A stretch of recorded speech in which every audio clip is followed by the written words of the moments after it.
Le Xérès est un vin blanc fortifié, originaire de la région d'Andalousie au sud de l'Espagne. Ces vins se divisent en deux grandes catégories, les Xérès secs et les doux. Les Xérès secs, principalement produits à partir du cépage Palomino, sont des vins fortifiés en raison de l'ajout d'une eau-de-vie à l'issue de la fermentation. C'est le cas de l'Oloroso. Pour les Xérès plus doux, principalement élaborés à partir des cépages comme le Pedro Ximénez et le Muscat, l'eau-de-vie est ajoutée en cours de fermentation pour interrompre l'action des levures. La forte présence de sucres résiduels en font des vins mutés. Les procédés uniques et variés de vieillissement du Xérès contribuent aussi à la diversité de ce vin espagnol. Comme nous l'avons vu lors de la dernière émission, les trois principales méthodes utilisées pour la maturation du Xérès sont le vieillissement biologique, le vieillissement oxydatif et le vieillissement mixte. À travers tout cela, s'ajoute le procédé traditionnel de vieillissement appelé le système de Solera, une méthode d'assemblage et d'élevage des vins provenant de différents millésimes. Aujourd'hui, à l'émission Les Nerds du Whisky, nous allons poursuivre notre exploration de l'univers des Xérès. Nous allons porter notre attention sur l'utilisation des fûts de Xérès dans le processus de vieillissement et d'affinage des whiskies. Après un survol historique de cette méthode de maturation du whisky, nous étudierons plus en détail l'apport de ces fûts hispaniques sur la nature du whisky.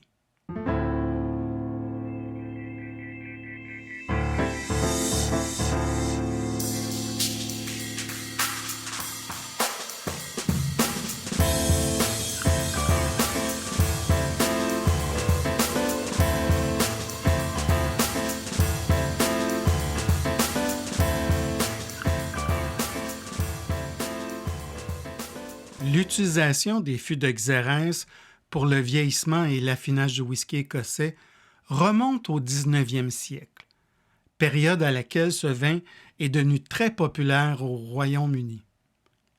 À l'époque, le Xérès était expédié en grande quantité vers les ports de Glasgow et de Leith en Écosse, non pas en bouteilles, mais plutôt dans des fûts de chêne. Au même moment, l'industrie du whisky a connu un essor tout aussi remarquable et l'approvisionnement en barils est devenu de plus en plus difficile pour les distilleries. D'autant plus que le chêne de qualité se faisait rare en Écosse de par l'absence de forêts vastes et diversifiées dans le pays. Principalement pour des raisons économiques, les distilleries écossaises ont commencé à recycler ces vieux fûts de Xérès vides qui s'empilaient ici et là pour le vieillissement de leur whisky. Les distilleries ont rapidement découvert que ces fûts imprégnés de Xérès conféraient au whisky des arômes et des saveurs uniques de plus en plus appréciés par les consommateurs. Au début du 20e siècle, l'utilisation de fûts de Xérès pour le vieillissement du whisky était devenue une pratique courante et recherchée. Les principaux acteurs dans le monde du whisky écossais ont commencé à établir des partenariats avec les producteurs de Xérès en Espagne pour s'assurer un approvisionnement régulier en fûts de qualité. Dans les années 1980, l'industrie du Xérès a connu des changements significatifs.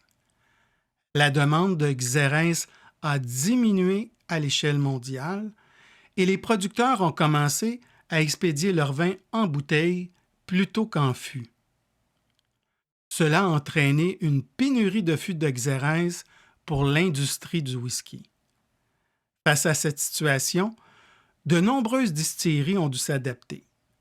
Certaines ont commencé à commander des fûts spécialement préparés pour elles selon des spécifications précises, notamment des fûts de chêne américains ou européens ayant macéré entre 18 et 24 mois dans le vin de Xérès. D'autres distilleries ont choisi de diversifier leurs sources de fûts, se tournant vers d'autres types de vins comme le Porto ou le Madère.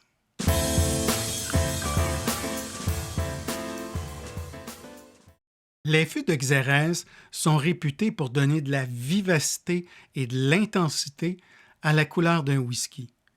Ils contribuent aussi beaucoup en termes de richesse et de complexité des arômes et des saveurs. Au cours des prochaines minutes, nous allons regarder plus en détail l'apport des différents types de fûts de Xérès sur la nature d'un whisky.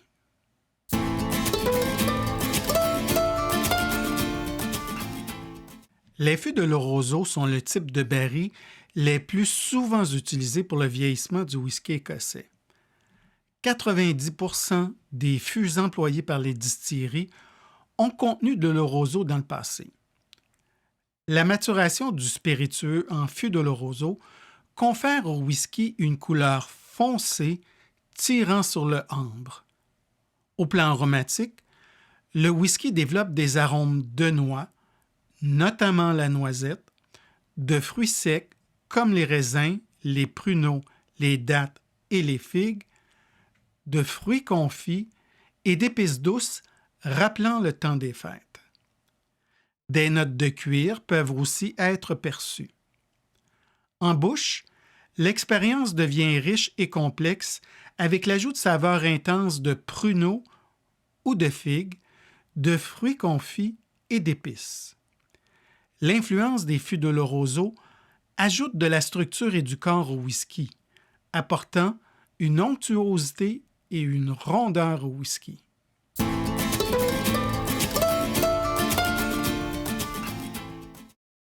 Après les fûts de l'Oroso, les fûts de Pedro Ximénez sont probablement les barils de Xérès les plus fréquemment utilisés pour le vieillissement du whisky. Le passage du whisky dans des fûts de Pedro Ximénez donne une teinte foncée et chaleureuse au spiritueux, évoquant souvent des nuances de cuivre profond ou d'un brun chocolaté. Au nez, le profil aromatique est intense.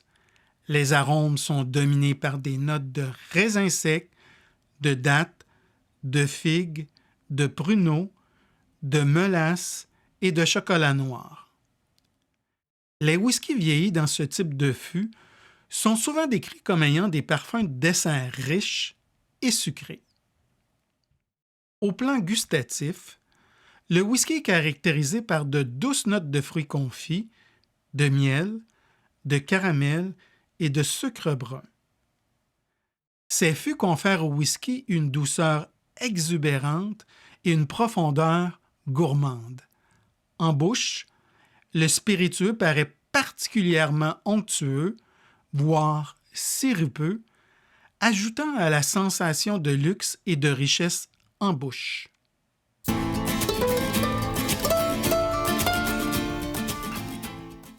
Le Fino est un vin sec et léger de couleur jaune clair.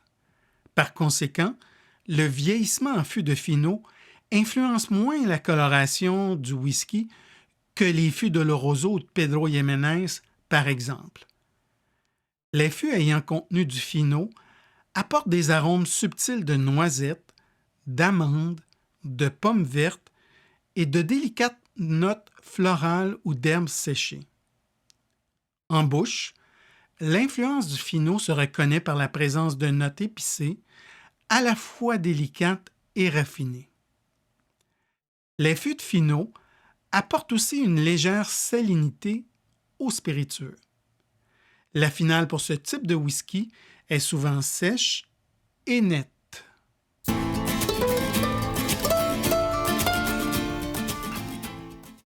Peu fréquent, la maturation du whisky dans des fûts d'Amontillado offre un équilibre entre les caractéristiques du Fino et de l'Oloroso. Ce type de vieillissement donne généralement une teinte ambrée moyenne au spiritueux. Sur le plan olfactif, le whisky acquiert des arômes de noisettes, de caramel salé, de fruits secs, d'oranges confites et de pain frais. La découverte en bouche révèle la présence de notes de fruits séchés tels que les pommes ou les abricots. Une touche de bois épicé amène une dimension supplémentaire au whisky. Somme toute, l'Amontillado apporte une rondeur et une complexité intéressantes au whisky, tout en préservant sa vivacité.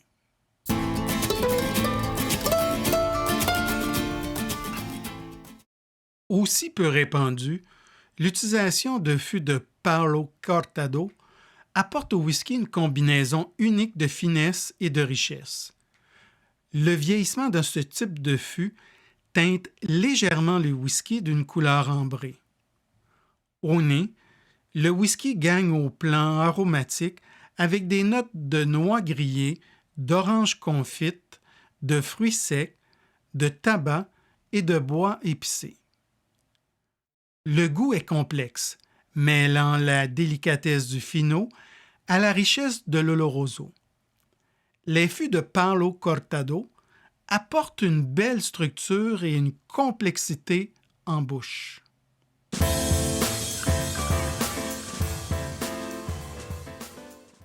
L'utilisation des fûts de Xérès pour la maturation du whisky écossais remonte à plus de 200 ans.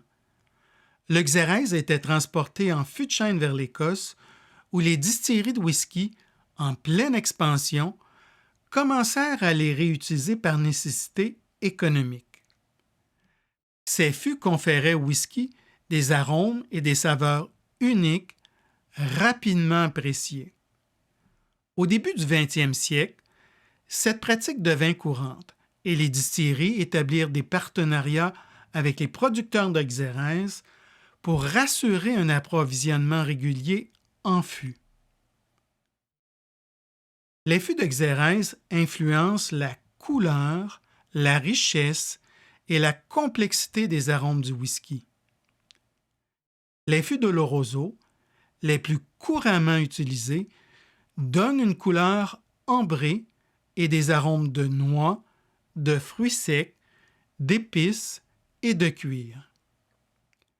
Les fûts de Pedro Ximénez ajoutent des notes de fruits confits, de miel et de chocolat avec une douceur exubérante en bouche.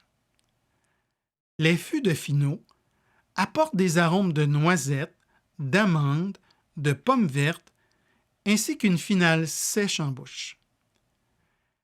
Les fûts d'Amontillado équilibrent les caractéristiques du Fino et de l'Oloroso, offrant des arômes de caramel salé, de fruits secs et de bois épicé. Enfin, les fûts de Palo Cortado combinent finesse et richesse avec des notes de noix grillées, d'oranges confites, de tabac et de bois épicé. L'utilisation de fûts de Xérès, qu'ils soient d'Oloroso ou de Pedro Ximénez, a un impact profond sur le whisky, influençant tant son arôme, sa saveur que sa texture. Le choix de fût est une décision stratégique pour les distillateurs visant à créer des spiritueux uniques et plus complexes. Nous espérons que l'émission d'aujourd'hui vous a plu. Si vous prenez plaisir à écouter nos balados-diffusions ou à regarder nos vidéos, prenez quelques secondes de votre temps pour vous abonner à Whisky et compagnie afin d'être informé de tout ce qui se passe sur notre chaîne. N'hésitez pas à nous laisser vos commentaires et aussi à nous écrire pour nous faire part de vos suggestions pour les émissions à venir. Si ce second volet sur les vins de Xérès vous a plu, ayez la gentillesse de cliquer sur le pouce vers le haut pour partager avec toutes et tous votre appréciation. Si vous souhaitez en apprendre davantage sur le sujet abordé au cours des dernières minutes, nous vous invitons à visiter notre site web à whiskycompagnie.com.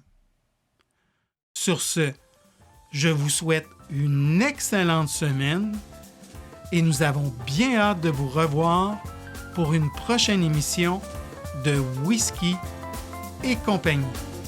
À bientôt.